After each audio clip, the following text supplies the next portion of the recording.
Hey, I'm here with Caros Fodor on Mike Run One Northwest Fight Scene. Hey, Caros, how you doing? Good, sir. How you doing? Real good. Now, you just came off a win over David Douglas on the weekend down in Stockton, California with Strikeforce Challengers. Third round finish. Yes, sir. Yeah. Now, tell us how you're feeling today.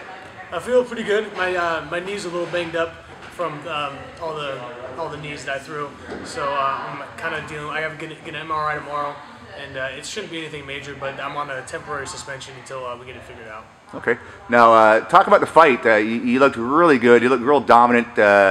You went in right away with the clinches in the first round, and he did get you in a couple trouble positions early, but you seemed to have no problem escaping.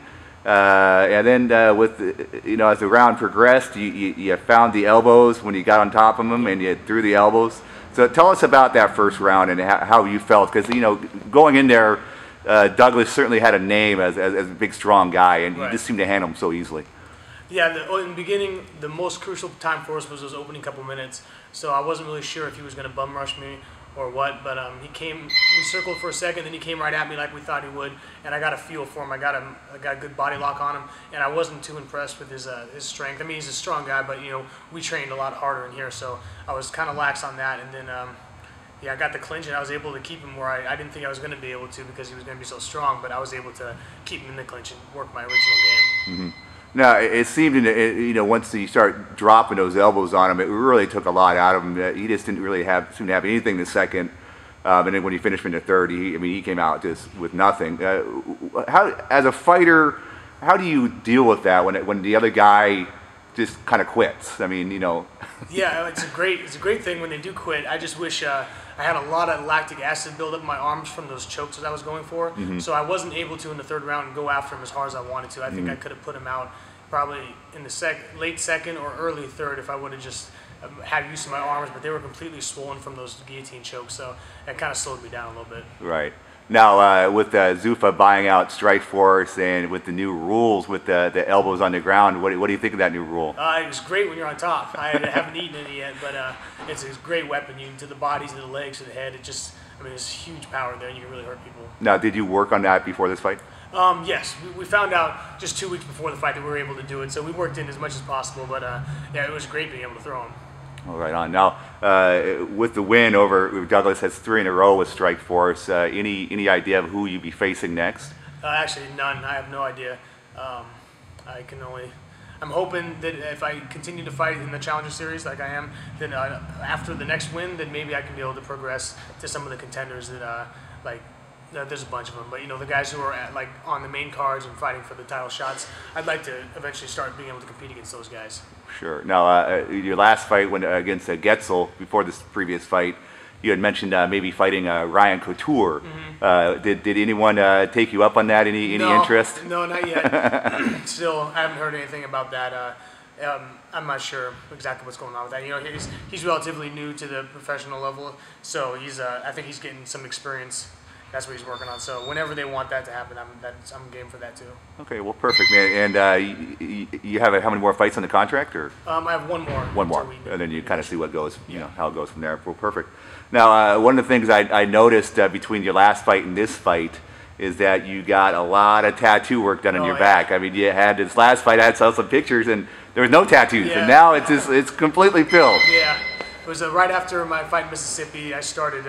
I got a really good friend down at Seattle Emporium, Eric Mart's best tattooist I've ever met, and we just sat down. I was like, I have to get this done before I can get back into training, so let's just bust it out as soon as possible. We did it in 6 to 8 weeks, just back every week. I'd go in for a couple hours, and it was painful. Okay, will you see it real quick? Yeah, sure.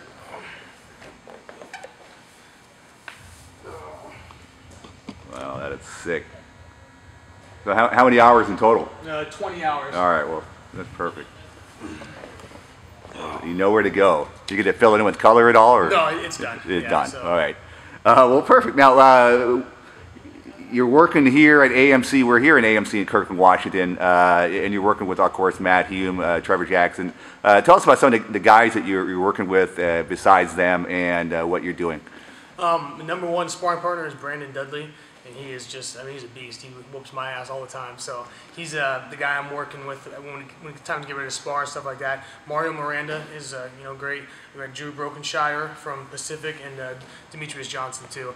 So those are probably my main sparring partners and guys who I roll with. But Brandon Dudley we're relatively the same size, so when it comes down to getting ready, me and him are the team. Is he fighting? He was fighting in the past, I know. Yeah, he's a pro. I believe he's undefeated, and he's on the ground. I mean, he's a beast. It's scary. I think he just had surgery on his knee, but he's making his comeback, and soon he'll be fighting, I think, in the next couple weeks. So he's a guy to look out for, Brandon Dudley. Oh, perfect. Now, with the win, obviously a nice little bonus there, a nice little paycheck.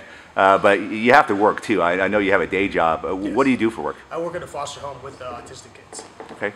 Now that's obviously, as a fighter, you fight, and then you work with autistic kids, and it really seems like it's two completely different worlds. Yeah, it is different, but it's great. It's very rewarding, and it's great for the schedule because I got a flexible schedule, so I can come here and train twice a day in the morning and the afternoon, and then there's no stress. Like I don't have to do physical labor. It's just caregiving. So it's great for fighters, I think, and it's very rewarding, and the kids are great. So well, great. Now it must develop a lot of patience in you. Yeah, absolutely. Yeah. The kids are testing, and we specialize in autistic kids, so it's even more so than normal kids. What got you interested in helping out autistic kids or foster kids? When I was adopted into a foster home, and my mother, that's what she did for a living, was work with autistic kids. So I just kind of went into the family business. Well, perfect. Now, obviously, sponsors are a big important part of every fighter's life. You had some fighters for this, or some sponsors for this last fight. Who do you have going on? I had Cobalt Mortgage and Full Tilt Poker were my two main ones, and then I have UniversalEmbassies.com, which is Trevor Jackson owns that, and that's great. So. And I think you're wearing a Universal Embassy shirt, right? Yep, yeah. sure am. Check it out. Cool. Anyone to thank? Everybody, all my sparring partners, coaches, training, friends, family, everybody that helped me get ready for that. It was just great and really appreciative. Well, hey, I appreciate your time, Caros. Northwest Fight Team, Mike Renoir. We're here with Caros Fodor and AMC. We'll see you next time. Thank you very much. Sir. All right, thank you.